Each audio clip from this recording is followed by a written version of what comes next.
de cette arche gonflable.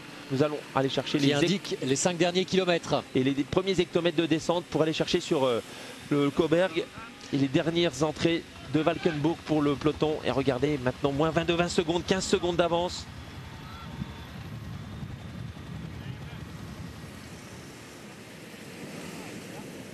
Roman Kreuziger est seul en tête désormais avec une trentaine de secondes d'avance sur un groupe de contre-attaquants au sein duquel on retrouve désormais Ryder et Siodal qui est parvenu à faire la jonction avec Caruso, Winning, avec également Grifko, mais il semble hocher la tête en disant ça y est, je me suis mis dans le rouge.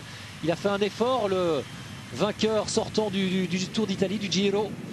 Très fort en tout cas, et lui, Roman Kreuziger, lui, il lui reste quelques encablures avant d'aller chercher cette ultime ascension, ces derniers pourcentages du Koberg. Ouais, mais Kreuziger, il semble fort, hein. Il semble fort, il nous fait belle impression. Et Ben Hermans du team Radio Shack à son tour est sorti seul du peloton. Mais est-ce que seul maintenant on peut faire la jonction et aller rechercher les meilleurs? Je pense que là le peloton aura joué. Voilà, l'ultime virage à gauche et on arrive au pied du Koberg. C'est l'ultime ascension à moins de 3 km de l'arrivée. Roman Kreuziger, le coureur tchèque qui entame la dernière ascension du Koberg. Et là il fait une belle impression, en tout cas il a su se déjouer de ses hommes d'échappée, ses collègues d'échappée. Par contre le peloton derrière, je crois qu'il a bel et bien abdiqué. Non, c'est pas possible. Le peloton va quand même des garçons comme Gilbert, comme Sagan. Il y a 15 secondes d'avance sur ces hommes. Va falloir aller chercher. Ben Hermans seulement est à 20 secondes. Et le peloton, il est où? Où est le peloton? Voilà, où est le peloton? Est-ce que le marquage de Sagan et de Gilbert par exemple? Non, ça y est, le peloton est là avec 25 secondes au pied du Koberg. Non, c'est encore jouable. Il reste 1,7 km au sommet du Koberg. C'est encore jouable, mais il va falloir pour les leaders attaquer dès le pied. Dès le pied, oui. Et on a vu d'ailleurs que c'est un coureur d'information BMC qui emmenait. Avec ce vent de côté, on le sait, hein, sur le sommet pour Roman Kreuziger qui n'aura pas le vent favorable, mais plutôt de côté toujours. Qui va lacérer les cuisses, le contre qui arrive à son tour, mais le peloton n'est toujours pas revenu sur ce contre de Ryder Hesjedal qui fait l'effort avec Peter Winning bien sûr, Lars Peter Langedrag et le peloton, et c'est Philippe Gilbert qui attaque derrière. Et c'est évidemment le champion du monde, ici même là où il avait déjà fait la différence l'an dernier, qui a sonné la charge. Derrière c'est un petit peu difficile pour Peter Sagan. Et Simon Gerrans qui prend la route, Philippe Gilbert qui s'en va tout seul. Gerrans et Gilbert, mais Sagan ne peut pas suivre pour le moment. Le champion du monde qui a retrouvé ses jambes, distancé tout à l'heure par sa chute à 100 km de l'arrivée. Oh, et Caruso qui a failli chuter.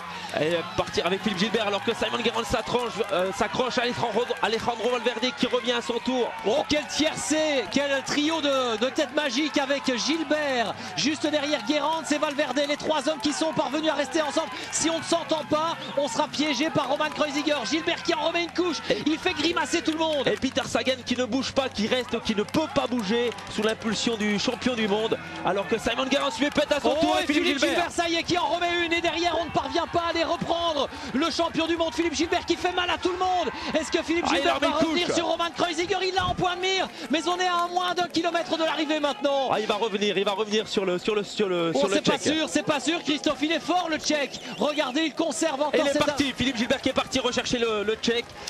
Simon Gerrans qui a été distancé, Valverde qui ne peut pas faire l'effort. Allez, mais ça fait mal aux cuisses à tout le monde. Gilbert est dans le rouge, Kreuziger avait un petit peu d'avance. Est-ce que finalement on n'a pas attendu trop longtemps avant de réagir? De toute façon, pour Philippe Gilbert, il fallait attendre le pied du Koberg, mais regardez, il reste une bonne centaine de mètres d'avance pour Kreuziger. Quel effort du champion du monde, du Belge. C'est Alejandro Valverde qui fait l'effort sur Philippe Gilbert, alors que le Tchèque est bel et bien parti pour aller chercher cette victoire cette année du côté de l'Amstel. Je me suis peut-être emballé, je pense pas que l'on ait franchi déjà la flamme rouge. Christophe, je crois que l'on est encore à 1 km de l'arrivée, mais malgré tout, on va y arriver, oui. Ça va être difficile parce que Kreuziger est très fort. Philippe Gilbert après ça. Voilà, on y est. Voilà, 1 km désormais à franchir, à parcourir, et Philippe Gilbert qui coince peut-être un petit peu, mais et qui attend le retour de Valverde et de Simon Gerrans, et ils ont 10 secondes de retard. Ils vont aller chercher les places d'honneur. Kreuziger ne sera pas rejoint. 10 secondes, c'est cuit, vous pensez? C'est cuit. Kreuziger va gagner la version 2013 de l'Amstel Gold Race. Et derrière, c'est forcément, ça temporise, ça se marque, alors que le peloton derrière essaye de rentrer sur ces trois hommes qui ont intérêt d'aller chercher des places d'honneur. Ils auront peut-être trop attendu les cadors du peloton. Toujours pas de Sagan à l'arrière, mené par les coureurs d'Astana avec Gasparotto bien sûr, Maxime Inglinski. Et Roman Kreuziger à 26 ans va vraisemblablement aller chercher sa plus belle victoire. Lui, le leader de rechange de la formation Saxo Bank Tinkoff derrière Alberto Contador. Eh bien, il parvient pour le moment à tenir en respect Gilbert, Gerrans et Valverde qui vont certainement se disputer la lutte pour la deuxième place. Le Tchèque s'impose, 26 ans et première victoire dans une Classic World Tour pour Roman Kreuziger. Bravo au coureur tchèque, il l'a bien mérité. Attention pour la deuxième place avec Philippe Gilbert et Rodrigo Valverde qui vont être repris par le peloton. Gasparotto qui revient. Philippe Gilbert qui est obligé du coup de lancer de très très loin. Est-ce que le champion du monde va parvenir à aller chercher la deuxième place? Il va peut-être se faire remonter sur le fil. Oui, il se fait remonter, il devrait terminer quatrième. Alejandro Valverde troisième. Valverde troisième. Henao, disiez-vous deuxième? Ouais, il est aussi dans le peloton, dans les 3 ou 4 je pense. Et Philippe Gilbert doit faire 4 ou 5. Il lui aura manqué quelques watts pour aller rechercher Roman Kreuziger au sommet du Cauberg. Il lui en a manqué très très peu, il a fait forte impression, il a fait l'attaque qu'il fallait. Par contre, c'est là que l'on voit, Christophe, que si l'arrivée avait été jugée en haut du Cauberg, un Gilbert pouvait faire la différence. Alors certes là il lui manquait quelque chose par rapport à Kreuziger, mais il avait distancé tous les autres. Derrière il reste 1,7 km et ça change la donne. C'est encore ce vent aux deux côtés qui a été plutôt défavorable. Par contre Kreuziger lui était sorti bien avant. Il a su maintenir l'écart malgré l'impulsion de Philippe Gilbert sous de grandes pompes. Par contre derrière pour les places d'honneur, ça va jouer entre Valverde, entre Henao et très certainement Philippe Gilbert qui va terminer dans le top 5. Et Peter Sagan ne sera pas parvenu à réussir l'exploit qu'il espérait avant cet Amstel Gold Race, lui qui restait sur de très belles victoires du côté de la Flèche Brabançonne, du Grand Prix également de Gand-Wevelgem, pardon. Et bien finalement Sagan là a craqué dans la dernière ascension du Cauberg. C'est vrai que la succession d'efforts depuis quelques mois maintenant devient un petit peu difficile à supporter et je pense que ces vacances à Sagan seront bien méritées. C'est un autre représentant de l'ancienne République tchécoslovaque qui se met en évidence, c'est Roman Kreuziger qui lui s'impose aujourd'hui. Le plus beau succès de la carrière pour Roman Kreuziger, ce coureur de 26 ans.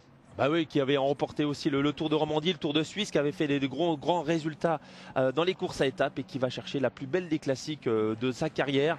Et avec un effort absolument fantastique dans ce final, malgré l'impulsion du Belge, du champion du monde lui-même, Valverde, les principaux leaders ont été piégés et a su, en attaquant, en anticipant, aller chercher le plus bel accessite et remporter cet Amstel 2013. Ouais, derrière Roman Kreuziger, Philippe Gilbert s'est battu donc pour la deuxième place. Au final, il termine 4e ou 5e. On attend avec impatience le classement définitif, officiel en tous les cas, que l'on va peut-être nous montrer dans un instant. On vous rappelle en attendant que vous aurez à vivre à 19 h, alors que l'on revoit le sprint pour la deuxième place. À 19 h, n'oubliez pas la diffusion du Trobro-Léon avec Jackie Durand et Guillaume Di Grazia. Dans la foulée, il y aura bien sûr le numéro spécial des rois de la pédale.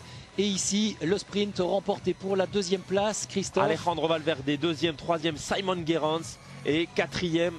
Philippe Gilbert, je pense. Non, l'Omega Pharma, ici à l'avant-poste. Qui saute Philippe Gilbert et Philippe Gilbert sera bel et bien 5e. 6e, Sergio Henao de Sky. Qui fait la 5e place. Dommage pour Philippe Gilbert. Il a retrouvé de bonnes jambes, c'est une certitude. Et il faudra compter avec lui sur les routes de la Flèche Wallonne pour lesquelles nous vous donnons d'ores et déjà rendez-vous. Ce sera mercredi en tout début d'après-midi sur les routes de la Flèche Wallonne.